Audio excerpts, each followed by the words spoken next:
ఏం ముందు కనిపెడుతున్నావు బాబాయ్? రేయ్, ఎవరు మీరు? సెక్యూరిటీ సెక్యూరిటీ సెక్యూరిటీ డ్రెస్ లో వచ్చిన సెక్యూరిటీ సెక్యూరిటీ అని గావు కేకలు పెడతావు ఎందుకు? మేము నిన్నేం చెయ్యంలే. హలో మిస్టర్, మీరెవరు? ఎందుకు వచ్చారు ఇక్కడికి? మహి, నిన్ను గెటప్ లో చూసి గుర్తుపట్టలేదేమో. Herbal beauty company brand ambassador ని చూస్తే గుర్తుపడతారేమో.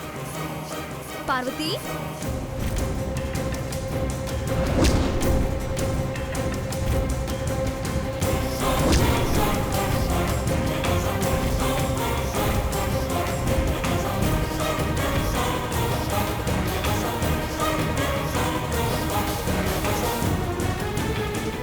నువ్వెందుకు వచ్చావమ్మా ఇక్కడికి?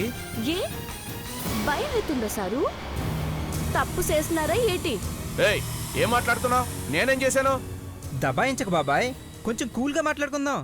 సిన్బాబ్ గారు, కంపెనీ మొదలెట్టక ముందు ముద్దమందారం పూలతో మందులు తయారు చేయమని పెద్దబాబు గారు ఈయన్ని పనిలో పెట్టుకున్నారు. నాన్ చిటికలు చెప్తే అందులో ఇంకేవేవో కలిపి మందు తయారు చేశారు.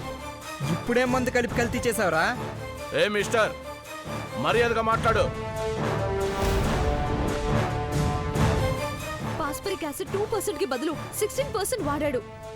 గ్లిజరిన్ లో ఫార్మిక్ యాసిడ్ మిక్స్ చేయకుండా క్లోరోనేటెడ్ ఫెరాసిన్ వ్యాక్స్ కలిపాడు మహి.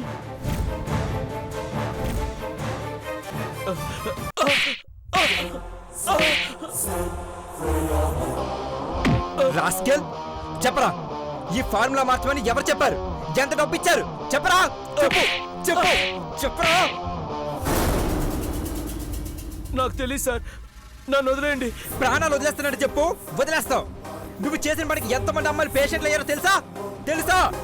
ఎన్ని కోట్లు తీసుకుని పాపం చేసావు? చెప్పరా, చెప్పు చెప్పు చెప్పరా, చెప్పు చెప్పరా, చెప్పు చెప్పు చెప్పరా, చెప్పు చెప్పు చెప్పరా, చెప్పు చెప్పు. చావని మమ్మల్ని కోర్టుకి ఇస్తాడా? చెప్తానా వీడిని? సిన్బాబ్ గారు, సిన్బాబ్ గారు, సిన్బాబ్ గారు.